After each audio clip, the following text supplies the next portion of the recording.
The Mahabharata and the Ramayana I've been studying for a long time. And what is amazing is that how it is presented to the young people is the story of a good guy killing a bad guy. The epic does not say that at all at any point.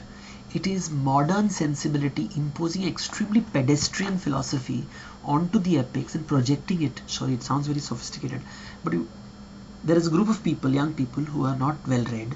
They have a very pedestrian view of the world and they believe children are dumb. So they use their philosophy, they take the mythology and then they present the mythology in this dumbed down, stupid version, give it to the children, the parents show it to the children, and the child grows up to be stupid, and then you blame whom? The epics. The epics are extremely sophisticated. None of the books, the Ramayana and Mahabharata, glorifies the death of the villain. Both books end in tragedy. Both books. In one, Ram abandons his wife, in the other, Krishna loses his city. That part is never told. The book is to reflect on life, about the human condition, how there are good things, bad things, how you try to do the right thing. Sometimes you think you're doing good things, but it ends up as bad things. The complexities of life are discussed in it. And it helps a child appreciate that life is not so simple. You can't just divide the world into good and bad, right and wrong. The world is full of shades of grey. And this is missing in narrations today.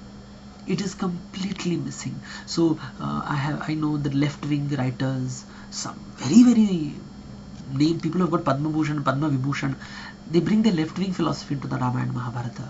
There are feminist writers, again Padma Bhushan, Padma Vibhushan, writing the feminist philosophies into them. So nobody is telling the Ramayana and Mahabharata, they are telling their own philosophies, using this as a tool. The narratives themselves are not giving a point of view. They're just stories. If you have a story which says A, there's another story which tells you minus A. If there's a story which says this is good, there's another story which tells you that thing is bad. And they confuse you again and again. And then you realize that the books don't have a point of view. They're just telling you life is complicated. And take decisions contextually and be responsible for your decisions. And that is what is repeated 1,001 times. And that is what has made our country what we are.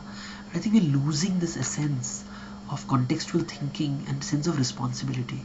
We've become this very pedestrian view of the world, that if you kill bad people, the world will become good. And who are the bad people? Whom we don't like. So I think this extremely simplistic view of the world is why wars happen and terrorism happens.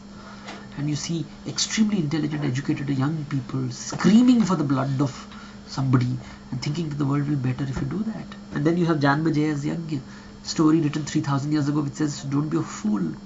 What are you trying to do? If you kill all the serpents, the world will not be a peaceful place. And the story begins, in fact they say that the city of Indraprastha is built on a land which belonged to the serpents. You killed the serpents, you built the house, and now you call them the villains? And that's a very sophisticated narrative.